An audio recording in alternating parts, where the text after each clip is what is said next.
ഞാൻ കേരളത്തിൽ നിന്ന് പോയത് 1986 അപ്പോൾ many years I have been A migrant for my life, and therefore I have benefited enormously from migration. I have benefited socially, benefited from my network, I have benefited financially from exposure, and I think that's a very good thing that people migrate. അതുകൊണ്ട് ഞാൻ migrate ചെയ്യുന്നതിനെ പൂർണ്ണമായിട്ടും support ചെയ്യുന്ന ആളാണ്. ഒരു തരത്തിലും കേരളത്തിലെ കുട്ടികളെ കേരളത്തിൽ കൺസ്ട്രെയിൻ ചെയ്യണമെന്നൊരു ആഗ്രഹം എനിക്കില്ല. അത് തെറ്റാണെന്നുള്ളൊരു അഭിപ്രായം കൂടിയുണ്ട്. അതേസമയം തന്നെ കേരളത്തിലെ ഹയർ എഡ്യൂക്കേഷൻ ഇമ്പ്രൂവ് ചെയ്യുക, എക്കണോമിക് ഓപ്പർച്യൂണിറ്റീസ് ഇമ്പ്രൂവ് ചെയ്യുക, അത് കേരളത്തിലെ താല്പര്യമുള്ള ആളുകൾക്ക് ഇവിടെ നിൽക്കാം, ലോകത്തെവിടെയും ഏറ്റവും നല്ല ആളുകൾക്ക് വരാനുള്ളൊരു അവസരം ഉണ്ടാക്കാം. അങ്ങനെ ഒരു കേരളം, ദിസ് ഐ സപ്പോർട്ട്. അപ്പോൾ I think the effort which you are making to improve our education is all very welcome, but that should not be with objective of keeping our people here. പക്ഷേ I also know that's not going to work.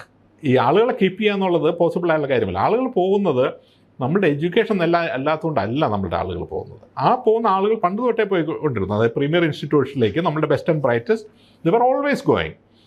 അതിലൊരു മാറ്റം അന്നും ഇന്നും ഉണ്ടായിട്ടില്ല.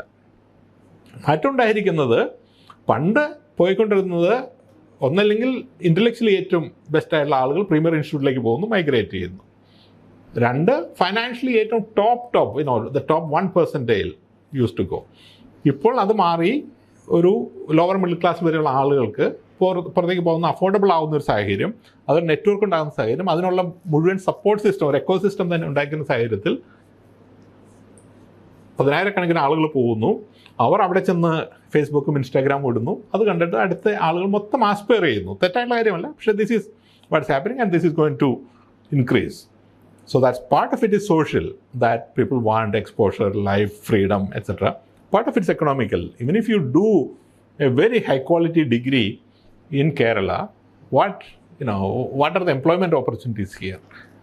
Employment കിട്ടിക്കഴിഞ്ഞാൽ, ജോലി കിട്ടിക്കഴിഞ്ഞാൽ തന്നെ ഇവിടുത്തെ ശമ്പളം എന്താണ്? നമ്മളുടെ കുട്ടികൾക്ക് ഒരു ആസ്പയറിംഗ് ആയിട്ടുള്ളൊരു ഒരു സാലറി, ഒരു ലൈഫ് ടൈമിൽ ഒരു അപ്പാർട്ട്മെൻറ്റ് മേടിക്കാനുള്ള ഇൻകം ഇവിടുത്തെ ഒരു ശരാശരി CBSE ടീച്ചർക്ക് ഇല്ല.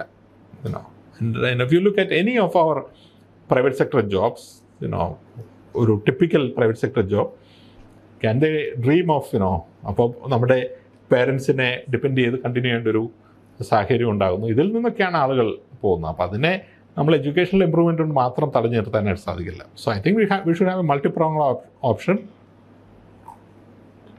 Number one, support the youngsters who want to go in whatever way possible, improve our education, improve our productivity of our economy, so that our employment കൂടുക മാത്രമല്ല അവരുടെ സാലറിയും കൂടുന്നു.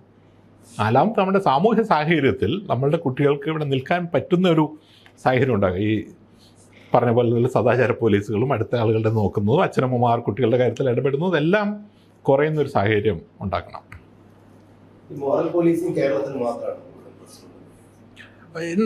എനിക്കിത് അറിയില്ല, മാത്രമല്ല ഞാനത് ശ്രദ്ധിക്കാറുമില്ല. അതായത് ഈ അടുത്ത വീട്ടിൽ കറണ്ട് ഇല്ല എന്നുള്ളത് എന്നെ സംബന്ധിച്ചിടത്തോളം ഒരു സമാധാനമുള്ള കാര്യമല്ല.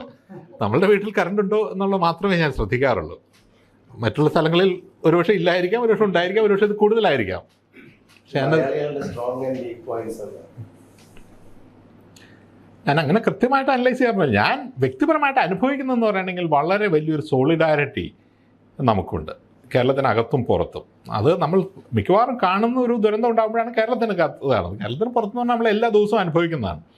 രണ്ടാമത്, നമ്മൾ അനുഭവിച്ച് വന്നിട്ടുള്ള ഒരു കമ്മ്യൂണൽ ഹാർമണി എന്ന് പറയുന്നത് ഇത് മറ്റ് സ്ഥലങ്ങളിലില്ല. ഒരു കോപ്പറേറ്റീവ് ആക്ഷൻ, നമ്മളുടെ കോപ്പറേറ്റീവ് മൂവ്മെൻറ്റ് ഉൾപ്പെടെയുള്ള ഒരു കോപ്പറേറ്റീവ് ആക്ഷൻ, നമ്മളുടെ ഡെമോക്രസിയുടെ ഡീപ്പ് റൂട്ടഡ് ആയിട്ടുള്ള ഒരു embedment in our society. People are aware of their rights and they are willing to stand up for their right.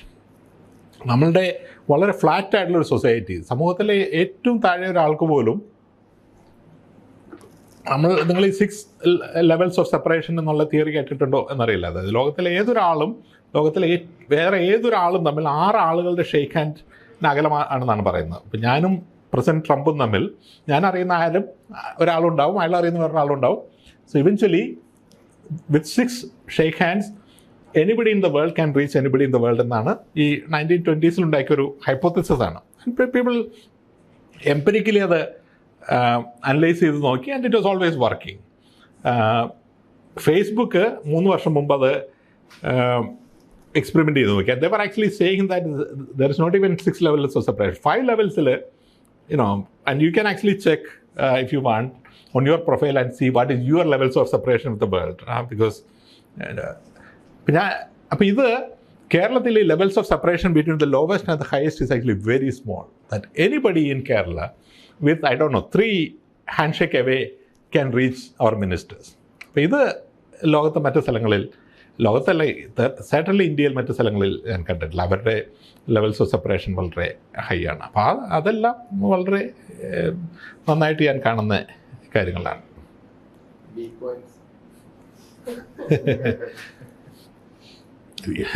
Points ഞാനിപ്പോൾ മാധ്യമങ്ങളാണ് ഞങ്ങളെ ഏത് സമയവും സമൂഹത്തെ ഡിപ്രസ് ചെയ്യുന്ന കാര്യങ്ങളിൽ എപ്പോഴും നെഗറ്റീവായിട്ടുള്ള കാര്യങ്ങൾ മാത്രം പറയുന്നു, ഫോക്കസ് ചെയ്യുന്ന എല്ലാം നെഗറ്റീവിലാണ് എന്ന് എനിക്കൊരു അഭിപ്രായമുണ്ട്. അത് ഈ സമൂഹത്തിലെ പോസിറ്റീവായിട്ടുള്ള പോയിന്റ്സ് ഹൈലൈറ്റ് ചെയ്യുക എന്നുള്ളത് മാത്രമൊന്നുമല്ല മീഡിയയുടെ ഉത്തരവാദിത്വം. അങ്ങനെ അല്ലാത്ത കാര്യങ്ങളെ ഇത് ചെയ്യേണ്ട ആവശ്യമുണ്ട്. പക്ഷേ ഒരു ഈ പുതിയതായിട്ടുണ്ടായ പല മീഡിയാസ് ഉണ്ടല്ലോ, അതായത് anybody with a camera is A media now, and then you follow that with all these visual media which are channels, അതിന് പ്രത്യേകിച്ച് നിയന്ത്രണങ്ങളൊന്നുമില്ല ചാനൽ. അവരൊക്കെയാണ് ഈ മീഡിയയുടെ അജണ്ട നിശ്ചയിക്കുന്നത്, അവരാണ് അവരുടെ ടോൺ നിശ്ചയിക്കുന്നത്. If people are going after that, then establish media is coming down for that. ആ ഒരു ബുദ്ധിമുട്ട് തീർച്ചയായിട്ടും കേരളത്തിൽ ഇന്നുണ്ട്. അപ്പോൾ ഒരു ഓവറോൾ ദർസ് A sense of negativity in the society. രണ്ടാമത്തത് നമ്മളുടെ ഈ എക്കണോമിക് റെമിറ്റൻസ് കൊണ്ടുവന്ന ഒരു എക്കണോമിക് കുഷനുണ്ട്. അപ്പോൾ that has made middle class life very comfortable, and therefore we are very resistant to change. മുമ്പോട്ട് പോകാനായിട്ടുള്ള മേജർ ഡിഫിക്കൽട്ട് ഡിസിഷൻസ് എടുക്കാനായിട്ട് തയ്യാറല്ല. അങ്ങനെ because we are okay, none is starving, everyone has access to health care. അപ്പോൾ ഒരു level move ചെയ്തതിന് ശേഷം we are stuck and stagnant there, which is a problem. നമ്മുടെ ഈ കേരളത്തിലുള്ള കുറേ ഒരുപാട് മേഖലയിൽ എക്സ്പെർട്ടൈസ് ആയിട്ടുള്ളവരുണ്ട്. അപ്പോൾ അവരുടെയൊക്കെ സർവീസ് നമ്മൾ കേരള ഗവൺമെന്റ് യൂസ് ചെയ്യാത്തൊരു സാഹചര്യം. അവരൊക്കെ പുറത്തേക്ക് ഏതൊരു രാജാവാണ് കുറേ കാലം ഈ ഓഫീസർ ഓൺ സ്പെഷ്യൽ ഡ്യൂട്ടി ആയിട്ട് ഡൽഹി എന്തൊരു ഡിസഗ്രിമെന്റ് കാരണം അങ്ങനെ അവർക്കൊന്നും ഒരു അവസരം നമ്മൾ അവരെ യൂട്ടിലൈസ് ചെയ്യാതിരിക്കുന്നവർക്ക് താങ്കളായിരുന്നു. എന്നെ യൂട്ടിലൈസ് ചെയ്യുന്നില്ല എന്നൊരു പരാതി എനിക്കില്ല. ഇവിടെ ഞാൻ ആക്ച്വലി, അതായത് Kerala government probably the first government in India to create ഈ ലോക കേരള സഭ പോലൊരു സ്ട്രക്ചേർഡ് ആയിട്ടുള്ളൊരു സംവിധാനം വിദേശത്തുള്ള ആളുകളെ നമ്മളായിട്ട് കണക്ട് ചെയ്യാനുള്ളൊരു ശ്രമം ഉണ്ടായിട്ടുണ്ട്. പല തരത്തിലും ഗവൺമെൻറ് അതിനുവേണ്ടി ട്രൈ ചെയ്യുന്നുണ്ട്, ഡാറ്റാബേസ് ഉണ്ടാക്കുന്നുണ്ട്. I think it's a 2-way street.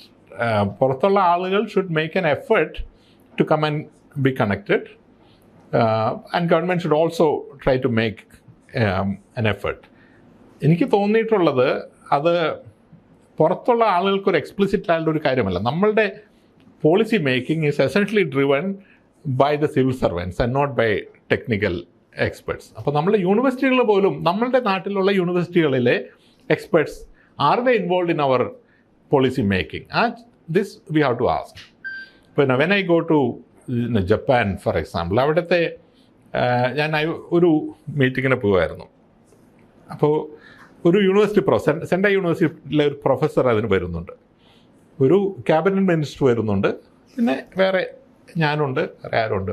അപ്പോൾ ഈ minister was like was very nervous. അതായത് പ്രൊഫസർ വരുന്നുണ്ട്, അപ്പോൾ ഞാൻ I have to be very prepared. അപ്പോൾ പുള്ളി ഞങ്ങളെ വിളിച്ചിട്ട് പറയാണ്, നമുക്കൊരു റിഹേഴ്സൽ ചെയ്യണതിന് മുമ്പ്, പ്രൊഫസറിന് മുമ്പിൽ പ്രസൻറ്റ് ചെയ്യുന്നതിന് മുമ്പേ നമുക്ക് റിഹേഴ്സൽ ചെയ്യണം എന്ന് പറഞ്ഞിട്ട് പ്രൊഫസർ വരുന്നതിന് മുമ്പ് ഞങ്ങളിങ്ങനെ റിഹേഴ്സലൊക്കെ ചെയ്ത് അത് ചെയ്യുന്നു. അതിന് ശേഷം പ്രൊഫസർ വരുന്നു. അപ്പോൾ പ്രൊഫസർ വരുമ്പോൾ he is the big person in the room.